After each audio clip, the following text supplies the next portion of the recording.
Welcome back to Sunrise Daily, continuing our focus on assessing and examining fight against corruption. Babajide Ogunsanwo joins us now.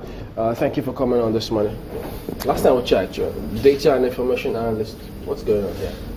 No, it's because this is what is on the lips of most Nigerians today. The alleged money, still alleged, that the judges have been alleged again to be taken. But fortunately, we have some statistics from the global watchdog of corruption that looks at corruption amongst several countries. Transparency International. Here's what Transparency International survey about corruption in Nigeria reveals. And let's listen carefully to this. They did a survey in Nigeria, and that survey showed that 63% of Nigerians say judges are corrupt. In simple terms, Chamberlain, it means 6 out of 10 judges are corrupt. 63%. 63%. This is a recent survey. Yes, this was done. And does it happen in the light of this current case, or it's been the impression for a while? It's been about the stable impression for a while, and this was their last survey. In simple terms, again, it means this is not about the best time to be a friend to a judge. However, if you run to decide your future. Yes, so we probably could run to the legislators. But again, corruption indicators based on Transparency International survey say 73% of legislators are corrupt. Again, in simple terms, 7 out of 10 legislators are corrupt. Nigerian legislators. Nigerian legislators. And this survey was done 7 out of 10. Wait. Is this at the federal or state level, or both? Both levels. Because they are legislators. So your option is perhaps to run to the police. So they also conducted a survey among people on what their perception about the police were. The people said 92% of policemen are corrupt. Again, in simple terms, 9 out of 10 policemen are potentially corrupt. What about we, the people?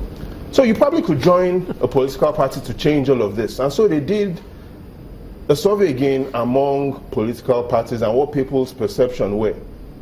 The perception was 94% of political parties are corrupt. In simple terms, almost all politicians are corrupt. Now, if these facts scare you and you have a heart attack and you end up in the hospital, they did a survey among people on their perception of corruption in the medical world. They found out that 41% of doctors and health professionals are perceived to be corrupt. In simple terms, you are almost going to have a 50-50% chance of being treated by a corrupt doctor.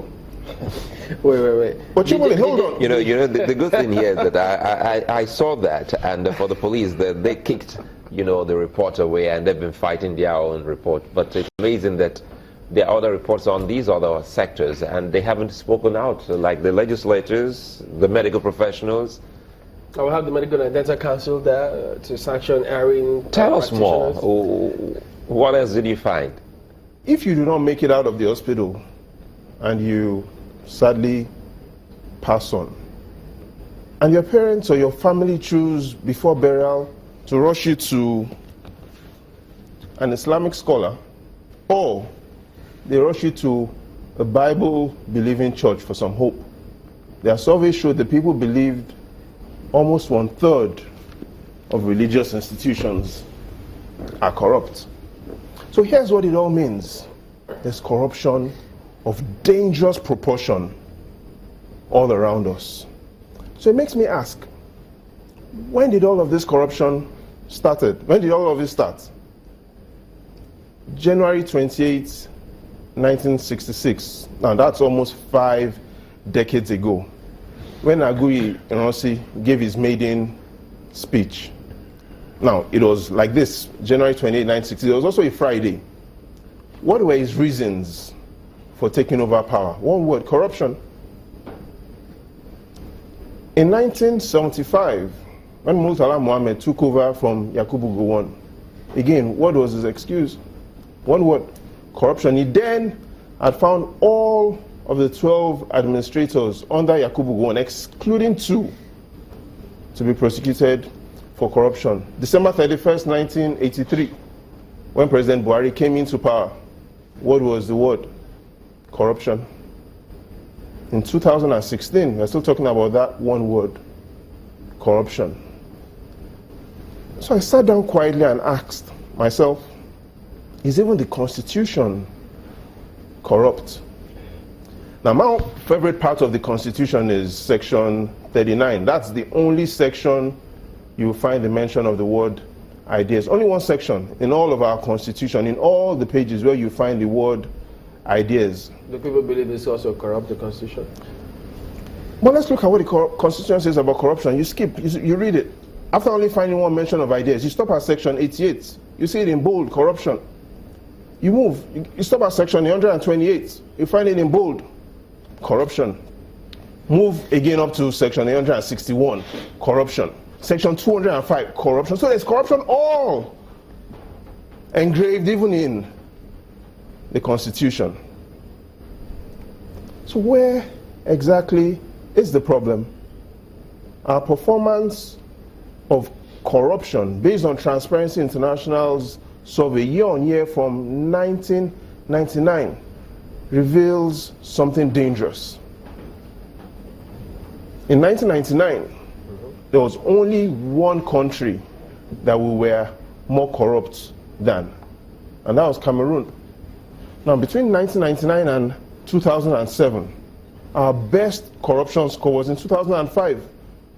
We scored 1.9 over 10.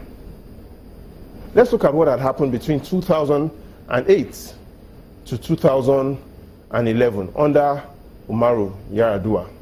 Our best score was 2.7 over 10. Whichever way you want to mark it, that's an F9. Between 2011 to last year, our best corruption score was 2.7 over 10. Here's what it means. In 17 years, year on year, the best score we've achieved in corruption is 2.7 over 10. If this were a football match, here's what it means. Everybody that has attempted to fight corruption will have been given